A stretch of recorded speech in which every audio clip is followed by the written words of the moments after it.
지금부터 수업 시작할 건데 이거 녹화해서 올릴 거니까 혹시 시험 끝나고도 관심 있는 사람들은 영상 다시 돌려보면 될 것 같습니다.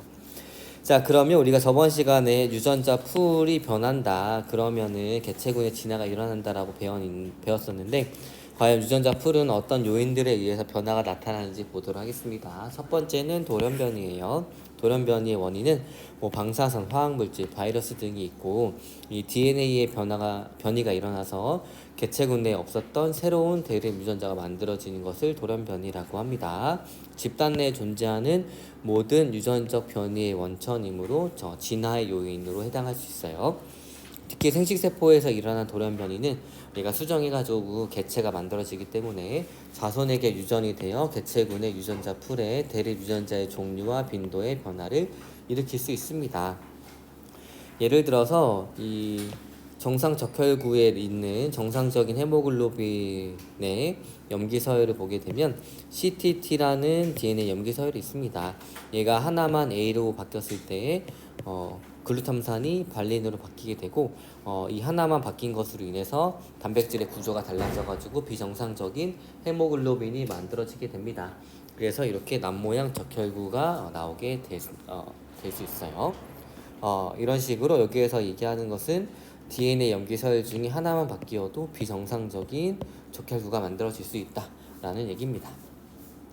자, 그 다음 자연선택이 또 대립 유전자의 풀을 변화시킬 수 있는데 자연에 유리한 특정 형질을 지닌 개체의 생존율을 높여주기 때문에 그 형질을 나타내는 대립 유전자의 빈도의 변화를 일으키게 됩니다.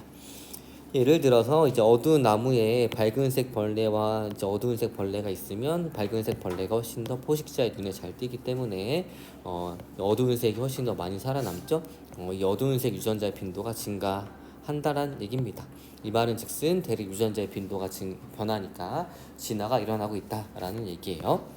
자, 그다음 유전적 부동이 있습니다. 유전적 부동은 무엇이냐면 우연치 않게 특정 개체군만 살아남거나 그 특정 개체군들만 제거가 되는 것들을 의미를 합니다.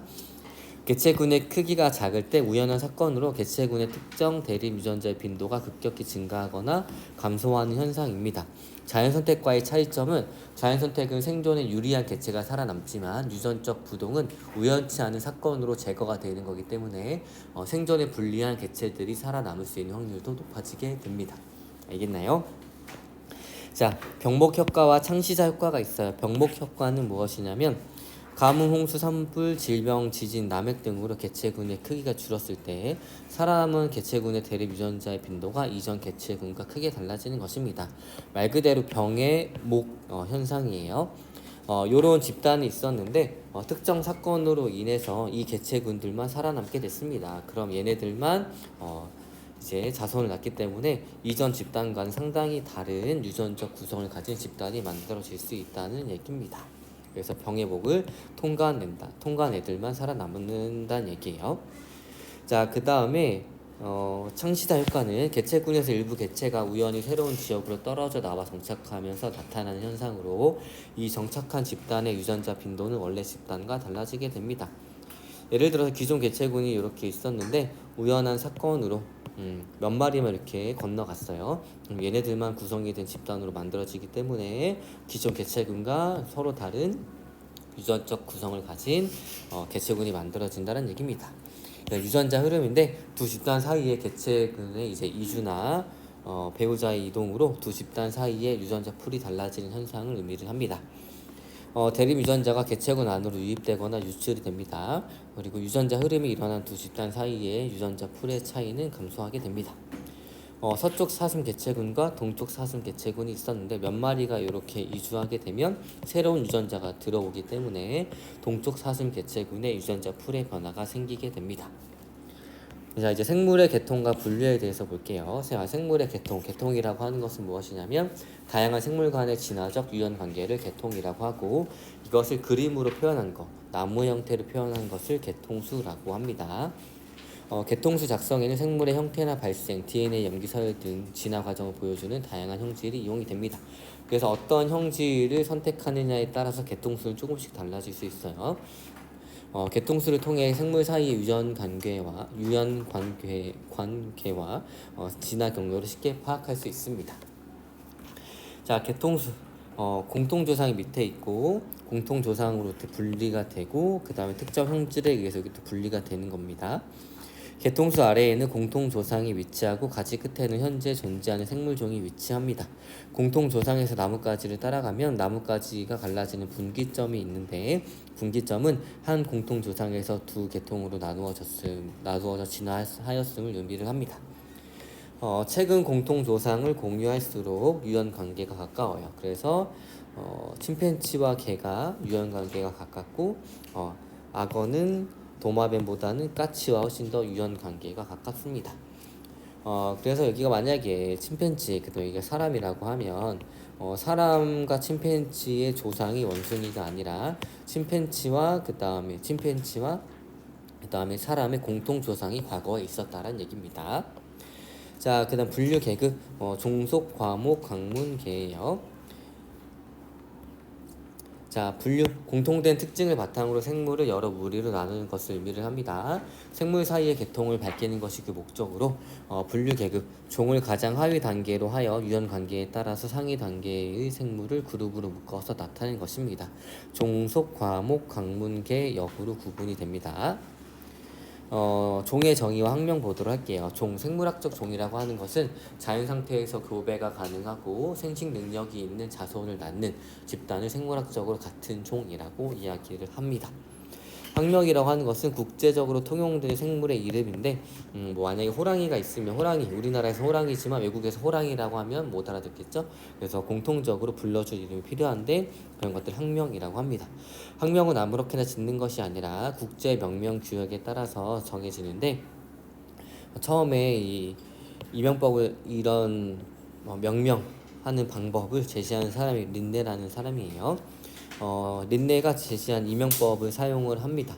이명법은 학명이 속명과 종소명으로 구성이 되는데 그 생물이 속해 있는 속의 명, 그 다음에 당연히 속명의 첫 글자는 대문자로 쓰고 종소명은 그 종의 특징을 나타내는 문자로 씁니다. 그리고 종소명의 첫 글자는 이렇게 소문자로 쓰게 돼요. 라틴어 혹은 라틴어에 존재하지 않는 것이라면 라틴어화해서 이탈릭체로 기록을 하는데 왜 라틴어로 쓰냐면 언어는 사용하면 사용할수록 변화가 일어나게 됩니다. 그래서 사용하지 않는 언어인 라틴어를 쓰게 되는 거예요. 왜냐하면 학명이 변하면 안 되니까 변하지 않는 라틴어를 쓰게 되는 겁니다. 자, 그럼 생물의 분류체계 보도록 할게요. 2개, 3개, 5개에서 지금은 3력, 6개로 이제 됩니다. 각각의 분류가 어떻게 되어 있는지는 한 번씩 보면 될 것 같고 사실 여기 나와 있는 내용들이 좀 여러분들 지금 생명과학 교육과정에서 다루지 않는 RNA 이런 것들이 있기 때문에 이런 것도 한 번씩 읽어보면 좋을 것 같아요. 어쨌거나 지금은 3력 6개로 분류를 하게 됩니다. 예전에는 5개였는데 지금은 3력 6개로 분류를 하게 됩니다. 왜냐면 원핵 생물계를 세균력과 고균력으로 나누었는데 이러한 이유들로 인해 가지고 나누어지게 됩니다. 자, 요 그림 한번 보도록 할게요. 공통 조상으로 갈라져 나와 있고 진정세균계, 고세균계, 고균계, 그 다음에 진핵생물력 이렇게 세 개의 역으로 세균력, 고균력, 진핵생물력 세 개의 역으로 구분이 됩니다. 자. 세균력과 고균력이 먼저 나누어진 후 고균력과 진핵생물력이 나누어지게 됩니다. 진핵생물력 내에서는 주로 단세포로 구성된 원생생물계가 먼저 출현한 이후에 일부 원생생물을 기원으로 식균 동물계가 출현을 하게 됩니다. 각각의 특징들 한 번씩 보면 될 것 같고 이 고균력은 무엇이냐면 이렇게 화산이나 심해 열수구, 염전 등과 같이 극한의 환경에서 주로 서식을 합니다. 이런 환경들은 옛날에 오래전에 지구의 환경과 비슷하기 때문에 고균력이라는 이름이 붙게 된 거예요. 자, 세균력은 우리가 흔히 알고 있는 대장균 이런 것들입니다. 마찬가지로 핵막이 없고 그다음에 고균력도 단세포성이면서 핵막이 없습니다. 그런데 이 고균력은 어디에 쓰이냐면 우리 PCR이라는 기법을 할 때 효소를 이용을 하게 되는데 이 효소가 90도씨 이상에서도 버텨줘야 하는데 그 효소를 어디서 찾았냐면 고균계에 있던 세포에게서 세균에게서 찾았습니다. 자, 그 진핵생물력은 얘네 둘과 다르게 진짜 핵이 있는 세포로 구성되어 있습니다. 원생생물계는 단세포성의 진핵생물, 그 다음에 광합성을 하는 애들을 식물계, 광합성을 하지 않는 이 두 개를 균계 동물계라고 하는데 운동성이 있으면 동물계라고 얘기를 합니다. 자, 그 다음에 삼령 6개의 주요 특징이 있는데 이런 것들을 한 번씩 읽어보면 좋을 것 같아요. 자, 그럼 생물의 다양성, 식물의 분류와 동물의 분류에 대해서 알아보도록 하겠습니다. 자, 식물의 분류, 진핵생물역의 식물계에 속하는 다세포성의 진핵생물입니다. 독립영양생물인 거고 광합성을 하는 원생생물인 녹조류에서 기원을 했습니다. 건조한 육상 환경에 적응하는 과정에서 뿌리줄기 잎 등의 기관이 분화하고 관다발 조직이 발달합니다. 식물의 분류는 이제 관다발의 유무에 따라서 비관다발 식물과 관다발 식물로, 종자의 유무에 따라서 이제 비종자 관다발 식물과 종자 식물로, 씨방의 유무에 따라서 속식식물과 거치식물과 속시식물로 나누어지게 됩니다. 자, 비관다발 식물 보도록 할게요. 선태식물인데 이끼라고 생각해주면 편합니다. 관다발이 없어요. 그래가지고 관다발을 통한 물과 양분의 수송이 제대로 안 되기 때문에 물기가 마르지 않는 습한 곳에서 서식을 하게 됩니다. 그래서 소리끼, 그 다음 우산이끼 등이 있습니다. 이 뿌리와 같은 기관이 잘 발달하지 않고 소리끼, 우산이끼, 뿌리끼 등이 있어요. 자, 비종자 관다발 식물, 뿌리줄기 잎의 구분이 뚜렷하고 체관과 헛물관으로 이루어진 관다발이 있습니다. 관다발의 형성층이 없고 형성층이라고 하는 것은 두께 성장을 하는 곳이에요. 자, 그늘지고 습한 곳에 서식을 하고 포자로 번식을 합니다. 석성, 고사리, 새떼기 등이 있습니다. 종자식물, 종자로 번식을 합니다. 식물 중에 가장 번성이 되어 있고 종자는 단단한 껍질에 둘러싸여 있습니다. 뿌리줄기 잎의 구분이 뚜렷하고 관다발이 체계적으로 잘 발달되어 있고 시방 유무에 따라서 거시식물과 속시식물로 나누어지게 됩니다. 밑씨가 그대로 드러나 있으면 거시식물, 밑씨가 시방에 둘러싸여 있으면 속시식물이라고 합니다. 거시식물, 밑씨가 씨방에 쌓여있지 않고 겉으로 노출되어 있고 꽃잎과 꽃받침이 발달하지 않고 암수 생식기관이 따로 형성이 됩니다. 관다발은 채광과 헛물관으로 이루어져 있고 은행나무, 가무비나무, 소철, 소나무, 향나무, 전나무 등이 있습니다. 속시식물, 밑씨가 씨방에 쌓여 있습니다. 꽃잎과 꽃받침이 잘 발달한 꽃이 피고 씨방 속 밑씨가 수정 후 종자로 발달하고 관다발은 채관과 물관으로 이루어져 있습니다. 벼, 보리, 옥수수, 백합, 해바라기, 무궁화, 장미, 국화 등이 있습니다. 여기 히비스커스, 여러분들 아마 카페 가면 히비스커스 차 이거 먹을 수 있을 텐데 히비스커스 같은 속에 속하고 있어요. 자, 그 다음 동물의 분류입니다. 동물, 진해생물력의 동물계에 속하는 다세포성의 진해생물로 종속영양생물이고 다양한 운동기관을 이용해서 운동성이 있습니다. 그 다음에 대부분의 동물은 유성생식을 하게 됩니다. 동물의 분류는 몸의 대칭성, 배업수, 원구 발생의 차이 등에 따라서 분류를 하게 됩니다. 몸의 대칭성에 따라서는 대칭이 없으면 무대칭, 방사대칭, 그 다음에 좌우대칭이 있습니다. 무대칭성 동물은 대부분의 해면 동물로 해면은 약간 스펀지처럼 생겼다라고 생각해주면 돼요. 방사대칭 동물은 여기 있습니다. 감각기관이 온몸에 고르게 분포해서 모든 방향에서 오는 자극에 반응을 하게 됩니다. 대표적으로 자포동물이고 좌우대칭 동물은 우리 인간과 같은 애들이라고 생각해주면 돼요. 머리와 꼬리, 앞과 뒤, 등과 배의 방향성이 나타나게 됩니다. 몸 앞쪽에 감각기관이 집중되어 있습니다. 사람도 머리에 눈, 코, 입기 다 감각기관이 집중되어 있죠. 그 다음에 능동적으로 움직이면서 생활하는 특징이 있습니다. 그 다음 배업 형성에 따른 구분인데 무배업성, 이배업성, 선배업성 동물로 구분을 하게 됩니다. 배업이라 하는 것은 바로 이 그림 보면 돼요. 자, 수정란이 나날을 통해서 세포 숫자를 계속 증가를 시킵니다. 자, 그러다가 포배라는 단계에 오게 되면 이 속이 텅텅 비어있고 한 층의 세포로 되어 있는 구조를 갖게 됩니다. 그런데 이렇게 일부가 이렇게 안으로 말려 들어오게 됩니다. 이런 것들을 낭배라고 합니다. 자, 낭배. 이렇게 돼가지고 나중에 이렇게 연결이 되게 되는데 연결이 된다고 하면 여기에 바로 소화관이 되게 되는 거예요. 아무튼 안으로 밀려 들어온 것을 내배업이라고 하고 겉에 계속 남아있는 것을 외배업이라고 하고 이 내배업과 중배업 사이에 생기는 이 세포층을 중배업이라고 합니다. 자, 무배합성 동물 배합을 형성하지 않습니다. 해면 동물. 그 다음에 이배합성 동물 외배합과 내배합만 형성하고 몸의 방사 대칭이 특징입니다. 자포동물 여기에 해당하는 거고, 삼배합성 동물은 외배합과 내배합 사이에 중배합 형성을 합니다. 몸이 좌우 대칭이고 편형, 연체, 환형, 선형, 절지, 극비, 척삭 동물이 여기에 해당합니다. 배합이라고 하는 것은 진행됨에 따라서 몸의 다양한 조직과 기관을 형성할 수 있습니다. 무배합성 동물은 배합이 없으니까 조직이나 기관이 없는 거예요. 자, 원고 발생에 따른 분류 보도록 하겠습니다. 이렇게 낭배가 형성이 돼서 쭉 들어온 요 구멍이 난 부분을 원구라고 합니다. 나중에 이렇게 연결이 되게 되면 얘가 소화관이 됩니다. 자, 그 중에 원구가 입이 되고 뒤에 생긴 구멍이 항문이 되는 애들이 있는데 걔네들을 선구 동물이라고 하고, 똑같이 생기지만 이제 후구가 뒤에 생긴 구멍이 입이 되고 원구가 원래 있던 이 처음 생긴 입이 항문이 되는 것들을 후구 동물이라고 합니다. 자, 그러면 동물문의 주요 계통수 보도록 할게요. 해면 동물은 대칭성이 없으면 배합을 형성하지 않아서 진정한 의미의 조직이 없습니다. 해면 동물은 이렇게 생겼어요. 아래 분류군 중 해면 동물을 제외한 다른 모든 동물은 대칭성이 있으며 발생 과정에서 배합을 형성을 합니다. 배합을 형성하는 동물 중 자포동물은 방사 대칭이고 이배합성 동물입니다. 좌우 대칭 동물은 모두 삼배합성이며 삼배합성 동물은 선구 동물과 후구 동물로 나누어지게 됩니다. 선구 동물은 촉수 담륜 동물, 편형, 연체, 환형 동물에 여기 해당하고, 그 다음에 탈피 동물, 선형 동물과 절지 동물로 구분하고, 후구 동물은 이제 극비 동물과 척삭 동물로 구분을 합니다. 9가지 동물문의 특징 보도록 할게요. 해면 동물, 포배 단계의 동물로 조직이나 기관이 분화되어 있지 않습니다. 무대칭성, 배합을 형성하지 않고 대부분 바다에서 고착 생활을 하며 물의 흐름을 일으켜 물속에 떠 있는 먹이를 걸러 섭취를 합니다. 주황, 해변, 해로, 동굴, 해면 등이 있어요. 자, 자포동물.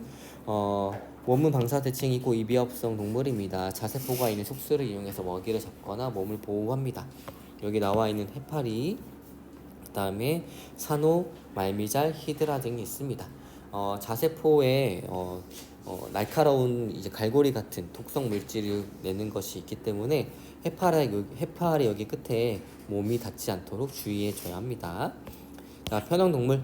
몸은 납작하고 좌우대칭이고 삼비합성 동물입니다. 원구는 입으로 발달하지만 항문이 없습니다. 플라나리아, 흡충, 촌충, 디스토마 등이 있고 플라나리아가 대표적인 편형 동물입니다. 자, 연체 동물. 몸은 좌우대칭이고 삼비합성 선구 동물이고 체절이 없습니다. 몸은 부드럽고 유연하고 대부분 단단한 폐각이 있어 몸을 보호합니다. 홍합과 같은 조개류 같은 거 생각해 보면 될 것 같아요. 대부분의 기관이 포함되어 있는 내장낭, 그 다음 폐각을 분비하는 외투막, 근육으로 발달된 발이 있습니다. 달팽이, 홍합, 대합, 오징어, 문어 등이 있어요. 자, 환형 동물, 지렁이 생각하면 됩니다. 요렇게 줄무늬가 나 있죠. 이런 것들을 하나하나를 체절이라고 합니다. 몸은 좌우대칭이고 삼비합성 동물이고 몸은 긴 원통형으로 수많은 체절이 있고 소화관이 길게 발달하고 있습니다. 투과성이 큰 피부로 호흡을 합니다. 그래서 습기가 많은 환경에 주로 서식을 해야 되고 지렁이, 개치렁이, 거머리 등이 있습니다. 자, 선형 동물. 몸은 좌우대칭이며 삼비합성 선구 동물이고 몸은 원통형이고 체절이 없으며 가늘고 긴 실 모양이 있습니다. 질긴 큐티클 층으로 쌓여 있기 때문에 몸이 커지려면 큐티클 층을 벗어내는 이제 탈피를 하게 됩니다. 호흡기와 순환기가 없고 거의 모든 환경에서 서식을 하게 됩니다. 예쁘진 않지만 예쁜 꼬마 선충이라고 이름 붙여져 있고 학명도 심저시 엘레강스예요. 그 다음에 회충, 요충 등이 있습니다. 그 다음에 뇌과학 이런 거 좋아하는 사람들은 주의 깊게 잘 보면 좋은데 유일하게 인간이 모든 신경세포의 연결망을 파악한 것이 바로 예쁜 꼬마 선충입니다. 그래서 이 신경망을 그대로 프로그래밍화해가지고 컴퓨터에 입력하고 얘를 로봇에 명령을 입력했더니 아무것도 입력하지 않아도 스스로 예쁜 꼬마 선충처럼 행동했다라고 얘기를 합니다. 이 말은 즉슨 우리 뇌세포의 모든 연결망을 다 파악한다면 아마도 인간과 같이 사고하는 것이 나타나지 않을까라고 생각이 들어요. 자, 그다음 절지동물 모무 좌우 대칭이고 삼비업소 성구 동물이고 전체 동물 종의 대부분을 차지합니다. 쇠절로 된 몸은 단단한 외골격으로 덮여 있고 성장 시 탈피를 합니다. 외골격으로 덮여 있어서 수분 손실을 막아요.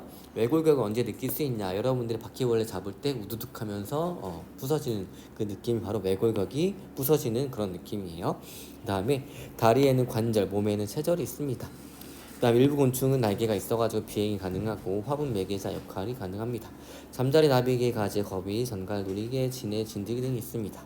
네, 극비동물 몸은 삼비합성 호구동물로 유생은 좌우대칭, 성체는 방사지칭이고 호흡, 순환, 운동의 복합적인 역할을 담당하는 수관계가 있으며 수관계와 연결된 관족을 움직여서 운동을 하게 됩니다. 몸 표면에 작은 돌기가 있고 단단한 내골격의 성분이 있습니다. 물가사리, 해삼, 성게, 바다나리 등이 있어요. 자, 척삭동물 몸은 좌우대칭이며 삼비합성 후동물입니다. 일생동은 발생 동안에 발생 과정 중에 척삭을 가지는데 척삭이라고 하는 것은 몸 중앙의 등 쪽 신경관 바로 아래에 뻗어 있는 막대 모양의 지지기관으로 유연한 막대입니다. 척추는 이제 단단한 뼈예요. 그 다음에 배발생 초기에 등 쪽에 속이 빈 신경다발, 항문 뒤에 근육성의 꼬리 등이 나타나게 됩니다. 미삭, 두삭, 척추동물이 있는데 미삭동물은 유생 시기에만 척삭이 나타났다가 없어집니다. 멍게가 바로 우렁생이인 거고 두삭동물은 일생 동안 뚜렷한 척삭이 나타나게 됩니다. 참고기가 여기에 해당하는 거고 척추동물은 발생 초기에 척삭이 나타나지만 성장하면서 척추로 대체가 됩니다. 어류양서류, 파충류, 어류양서류, 파충류, 표류가 여기에 해당을 합니다. 그래서 진도는 다 나갔습니다.